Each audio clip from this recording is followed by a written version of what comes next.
Okay, we'll start with this. Newly crowned unified bantamweight champion Dina Thorslund posted this to her social media with a caption that reads, "Who wants to see a unification match between me and Nina Hughes? We are ready.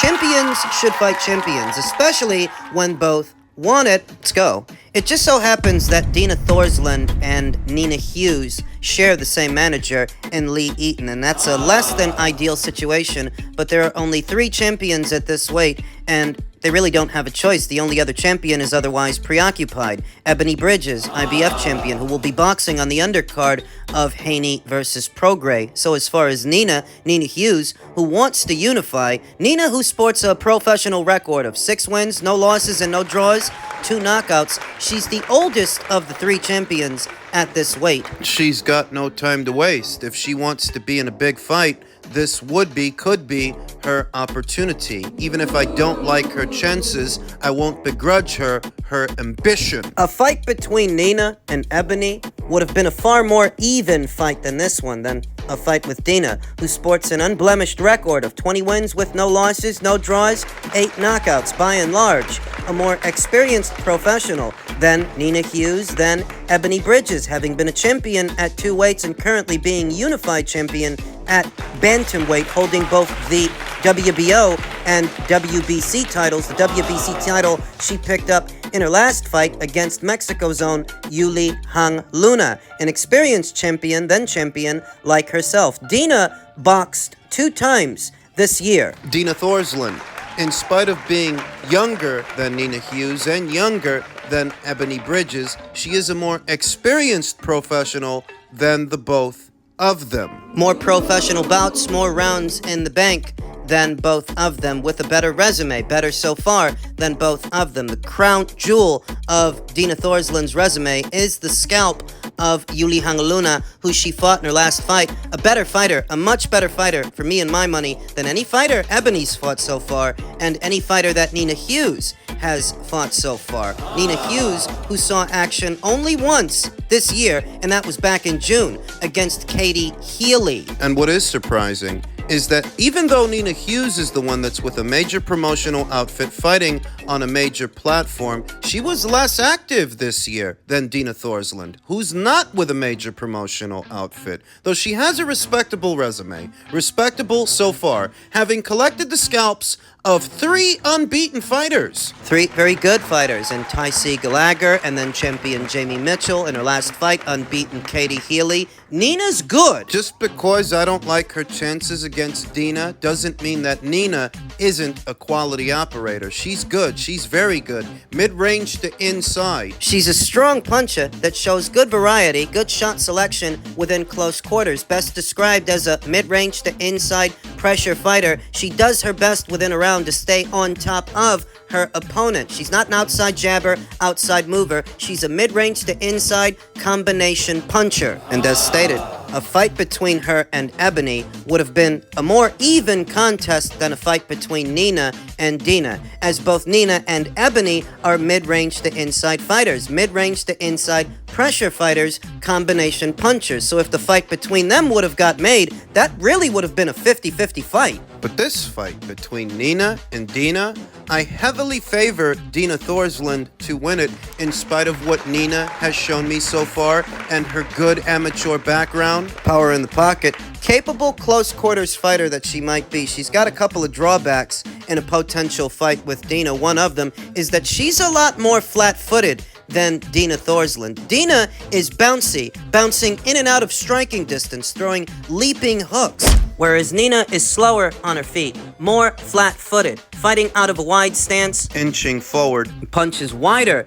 than Dina Thorslund does. Nina Hughes' best punches are her straight punches from the outside coming in, and her looping shots mid-range to inside. These are good punches, strong punches, but they're punches that are wide enough that they can be slipped, bobbed, rolled, and weaved, and they can be countered. You will notice that Dina, she's a lot faster on her feet than Nina. Bouncier, her punches are shorter, tighter. Dina's best punches are her hooks, mid-range to inside, her bent arm punches, her uppercuts. She's got more speed in those hands and more speed in those legs. Pep in her step. Feel like Dina would beat Nina Hughes to the punch at every turn. She'd be too sharp, too bouncy, too tricky, diving in with those leaping hooks or putting punches together, then getting out safely. Nina Hughes is a lot slower than Dina Thorslund. Nina is the kind of fighter that, so long as she can keep the fight within close quarters, she's in the fight. But Dina, she's too agile for her, too bouncy. If they make it, I favor Dina to win. Why is Nina willing to roll the dice with Dina Thorslund?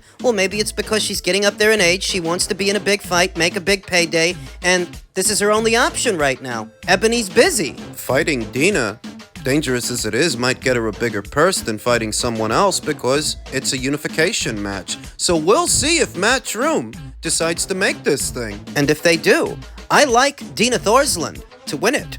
Men's super middleweight news ahead of his big fight this weekend. Demetrius Andrade said, "Fuck Canelo. When I was champ at 154, he said he didn't care about belts. Then he goes and fights Liam Smith for my old belt. Same thing when I had WBO at 160. He blamed paperwork and fought Sergey Kovalev instead." Whether Demetrius Andrade wants to accept it or not, the people at Golden Boy and Canelo tried to make the fight between them at middleweight, but the IBF got in the way. There was an overdue mandatory in Sergey Derevianchenko, who they ordered him to satisfy, and even though he petitioned for an exemption to the mandatory, they would not allow it, thereby thwarting his undisputed efforts in the middleweight division. After trying to make that fight, the two teams couldn't agree to a deal. They were at an impasse over the money. Golden Boy offered Sergey $5 million. Lou DiBella, Sergey's then promoter, he wanted more. The deadline comes and goes, and the IBF so decided to strip Canelo Alvarez of the IBF title, at which point he decided, since he can't be undisputed champion at middleweight, them having stripped him of his title, he'll move up in weight, which is what he did.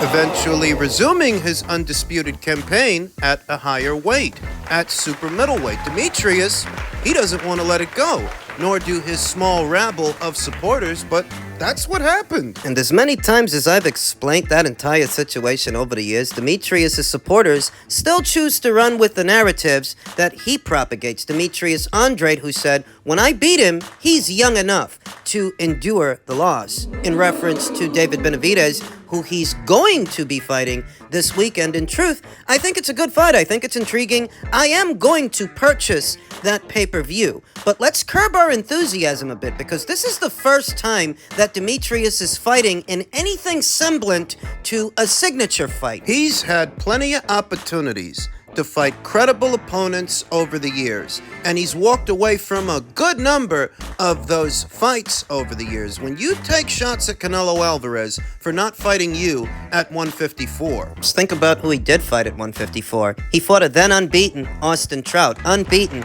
Liam Smith. He fought Erislandy Lara in his prime when Lara was a high risk, low reward. Who did Andrade fight at that weight at 160? Canelo Alvarez fought the number one middleweight in the world 2 times in Gennady Golovkin, and Daniel Jacobs afterwards, IBF champion. Miguel Cotto, multi-weight champion and Hall of Fame inductee, whereas Demetrius, who did Demetrius fight at 160? At 154? At 160? He doesn't have a single signature fight, not a single memorable fight. So before you go with, Before you let him tell the story, think to yourself, how could he have been in the sport for this amount of time, campaigning at those same weights as Canelo, and not have a single signature fight to show for it? It's not like Canelo's been on easy street. He's been fighting the who's who fighters from 154, 160, 168, and even 175. All the while, Demetrius was doing what? congratulations. You're finally fighting somebody with a pulse. Congratulations! Seriously, it took him long enough. I think this weekend's fight is a good fight, an intriguing fight, and it would be a credible victory for Demetrius Andrade. But when you consider that he's campaigned at 154, at 160, at 168 here and now, and that he's actually older than Canelo Alvarez by at least 2 to 3 years. Look at how many people Canelo has fought at all those different weights. What's the expectation? That Canelo is supposed to fight Every man, woman, and his dog but Demetrius. He gets to coast. He gets to cool out. It's about time you fought somebody solid. So he's fighting David Benavidez this weekend, and Demetrius Andrade thinks youth might be on his opponent's side in the ring, but once Benavidez comes up short, his age will be a benefit. For another reason, when I beat him, he's still young enough where he can endure the loss, said Andrade on an episode of All Access. It's okay, you're still young enough to where you can continue to beat everybody else. What are Demetrius's keys to victory? That he's a long and limber southpaw, and David, he doesn't have all that much experience with southpaws. He's a long and limber fighter who's more agile, more athletic, with enough reach to tag David Benavidez with straight punches on the outside while David Benavidez tries to make his way in. David is a much more simple fighter with less bells and whistles than Demetrius. He's going to try to crowd him and put pressure on him by crashing the pocket, though, because David Benavidez doesn't have a very good jab or a judicious jab. Just marches forward like a robot behind that high guard, catching shots on the arms and gloves. He doesn't use his jab enough, at least not enough for me, and that leaves him open for other punches on his way in while he's tucked behind that guard. Maybe Demetrius wants to touch him up a little bit upstairs and then put something downstairs. Condition him. You touch him with 2 or 3 jabs upstairs to get him to protect his head so he leaves his body unprotected. Put a straight left hand down the middle. Demetrius has got enough height and length that he can do this from a safe distance, and David has a penchant for squaring up on his opponents, giving them both shoulders. He'll be off guard. If you pop him hard when he does that, you might score a knockdown. Not because Demetrius has so much punching power, but because David will be off balance. That's why you want to stay side on, so that doesn't happen, so you don't give the opponent that opportunity. While David is the naturally bigger man and Demetrius is the smaller fighter, somewhat smaller, moving up in weight, all that means is that David has to work harder to make 168 than Demetrius does. Demetrius has been boiling down to 160 for years. Making 168, not having to shed that extra 8 pounds, might leave him feeling a bit more invigorated than David. The dangers of staying at a given weight for too long is that eventually your punch resistance and durability suffer for it, to where one night you'll go in there and the first little nothing shot that lands rattles you. Like what we saw happen to Jarrett Hurd at junior middleweight at the hands of Julian Williams. Jarrett Hurd, an otherwise durable fighter, all his punch resistance seemed to evaporate in one night. Keys to victory. Demetrius has got a few. Once again, it's a good fight, it's an intriguing fight, but let's curb our enthusiasm. So Demetrius is finally fighting a solid fighter, an unbeaten fighter like himself. How many times have you seen Canelo Alvarez do that? At 154, at 160, at 168, and 175. So he finally got around to doing that in his mid-30s. Congratulations! If nothing happens at 168, we're ready to go to 175, face Bivol or Beterbiev. So we're super excited for November 25th. For one reason or another, the Canelo fight doesn't happen. You guys are already, okay, if this doesn't happen the next 6 months, David is no longer at 168. He's going to move up to 175? We could definitely fight at 168, not a problem. We can fight at 175 if there's an opportunity. If Bivol's watching right now and if he wants to fight David, that's the fight that we want to make. And the reason we want to make that fight because he beat Canelo, he beat Zurdo Ramirez, and that will be the third Mexican that he will face. And I think that will be very exciting. And I think he's looking for those fights. He wants to fight everybody too. He's a great fighter, and that's just an option. Though not a realistic one.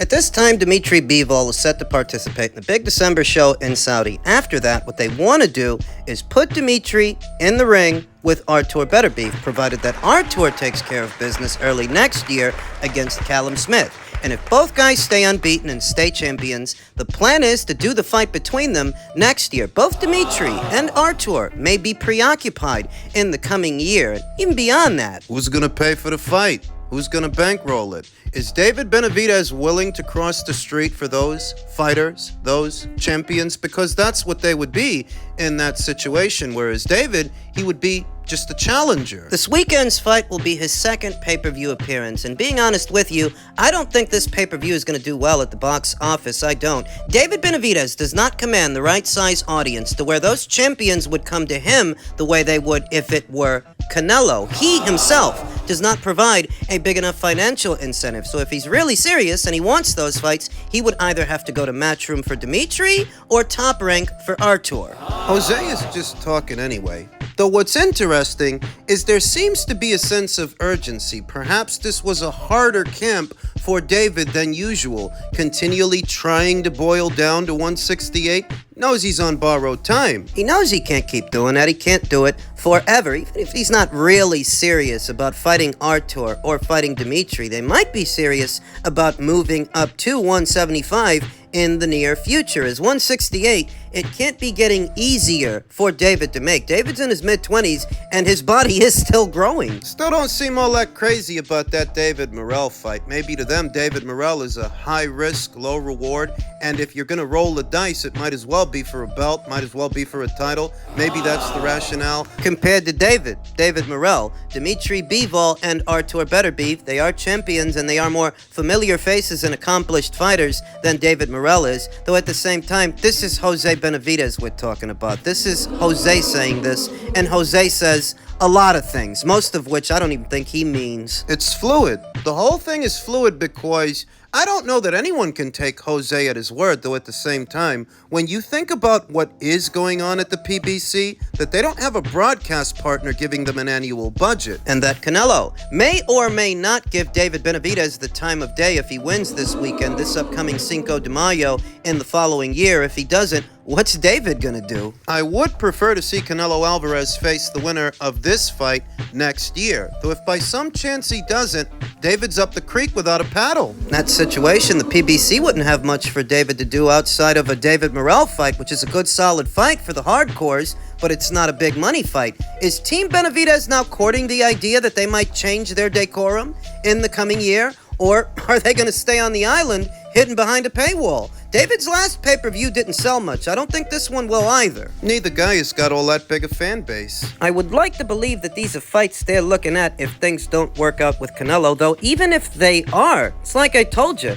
both Dimitri and Artur might be busy next year, busy with each other. Dimitri's fighting in December, Artur's fighting in January. They both take care of business. The plan is to put them in the ring with each other. They may not be available to David Benavidez or anyone else really for a while. And maybe that's the only reason Jose is talking about those guys. Because he knows that. Maybe he just wants to seem like they're interested in those fights. Maybe that's what it is. It's hard to tell with these people.